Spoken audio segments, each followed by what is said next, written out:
अच्छा, बेस्ट जी पूछ रहे हैं आपसे जेएसडब्ल्यू इंफ्रा के बारे में और अदानी पोर्ट के बारे में। तो एक ही की बात करते हैं, जेएसडब्ल्यू इंफ्रा की बात कर लेते हैं। कौन सा वैसे ये तुलनात्मक रूप से समझना चाहते हैं, ये ट्रिक समझ गए हैं शायद। अब तुलना करनी है तो दोनों में से तो आपको फिर दोनों का विश्लेषण करना पड़ेगा, कौन सा सही है। फ्रेश एंट्री के लिए अदानी 1 साल का नजरिया अगर है तो। हाँ, लेकिन ये किस तरह से तुलना भी करनी है तो किस तरह से करनी है भी देखना होगा। ठीक है, चलिए देखते हैं क्या जेएसडब्ल्यू इंफ्रा जेएसडब्ल्यू इंफ्रा। देखिए, अब तो अदानी वाले सेक्टर में वो हिंडनबर्ग डिस्काउंट तो अब रहा नहीं, तो इसलिए अब तो जी। बिना डिस्काउंट के कंपैरिजन कर सकते हैं। JSW infra 40 times 19, okay 16, 52, Adani ports, okay. हाँ, लेकिन वो अदानी शेयरों में वो क्या जो डिस्काउंट है वो खत्म होना शुरू हो गया है, या अभी चूंकि मार्केट ठंडा है तो वो उस तरफ लोगों का ध्यान नहीं गया है? अभी मार्केट में कोई डिस्काउंट और प्रीमियम देख ही नहीं रहा है। अभी मार्केट में तो एक ही चीज दिख रहा है कि सुबह उठो बेच दो, सुबह उठो बेच दो। नहीं, वैसे रिलेटिव वैल्यूएशन कंपैरिजन अगर देखा जाए ना राजू जी, तो 2218 पे और 4019 पे 12%, 16%, मीडियन 27। तो अगर रिलेटिव पोजीशनिंग देखी जाए तो रिलेटिवली तो अदानी पोर्ट्स लग रहा है कि थोड़ा ज़्यादा ठीक-ठाक है, लेकिन अगर इधर में देखें तो क्या दिखता है, अदानी पहले जेएसडब्ल्यू इंफ्रास्ट्रक्चर में कितना करेक्शन हो गया। ये और अदानी यहाँ पोर्ट का से जो चार्ट है वो आपको लगभग 1600 से गिर करके 1000 के आसपास आ गया, मतलब ठीक ठाक करेक्शन हो चुका है इसमें। देखिए, एक्चुअली मैंने पहले जेएसडब्ल्यू लगा दिया था राजीव जी, इसमें ना आपका फेवरेट 62% करेक्शन 225 पे खत्म होता है रफली, ओके। जेएसडब्ल्यू पे। हाँ, जेएसडब्ल्यू इंफ्रा और अदानी पोर्ट्स पे वही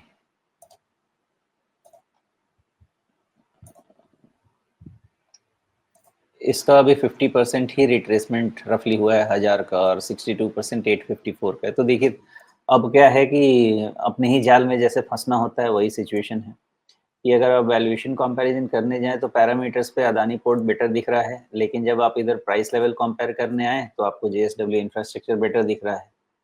तो बाकी तो शोले बन अच्छा, गया, आधे इधर अदानी जाओ आधे पोर्ट में उधर जाओ। आपने अदानी पोर्ट में आपने रिट्रेसमेंट कहाँ से लिया? ये आप इसको नवंबर 2023 से लेंगे या फिर सीधे वो जनवरी 2023? जनवरी 2023।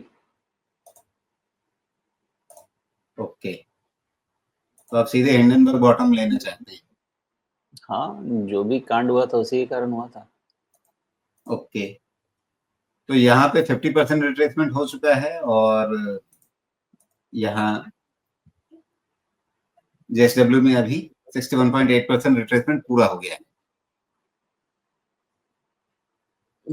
वही कह रहा हूँ मैं कि मतलब दोनों तरफ अलग-अलग चीजें दिख रही हैं, तो बाकी डीप लेकिन जाने के लिए तो अदानी में एक चीज बताइए कि चूंकि हम ये एक्सट्रीम पोजीशन ले रहे हैं जहां पर एक हुँ, स्पेशल इवेंट के चलते काफी ज्यादा गिरा था ये, हुँ।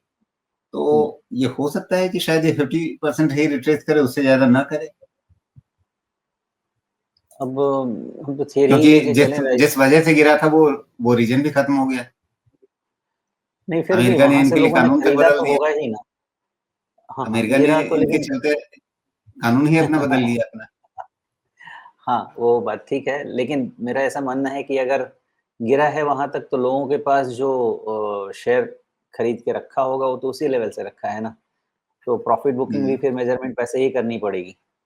अब बाकी जो होगा वो समय बताएगा, लेकिन दोनों में जैसे उधर देखने जाता हूँ मैं तो फिर अदानी बेटर लगता है, इधर देखने जाता हूँ तो जेएसडब्ल्यू इंफ्रास्ट्रक्चर बेटर कॉन्फिडेंस देता है बिकॉज़ वहाँ पे बाइंग आ भी गई है, तो दोनों अलग-अलग है।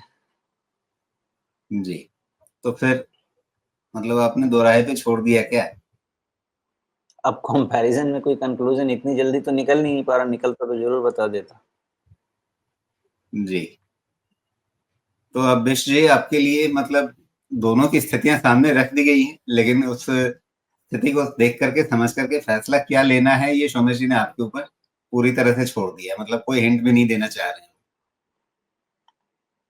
अभी बात यही है ना? ऐसा डायरेक्शन नहीं है ना मार्केट में ना स्टॉक्स में, तो व्यू क्या लिया जाए? और मैं हमेशा कहता हूँ जब मार्केट गिरता है तो मुझे तो टेक्निकल जी। के लेवल्स पे काम नहीं होता है, मैं वैल्यूएशंस के हिसाब से स्टॉक पिकिंग शुरू करता हूँ और उसमें बना रहता हूँ। मैंने 2020 में भी मैं 9000 पे मैं फुल्ली इन्वेस्टेड था, लेकिन 7500 गया निफ्टी। मैंने उसको रोका, मेरे रोकने से रुक जाता, नहीं रुक जाता।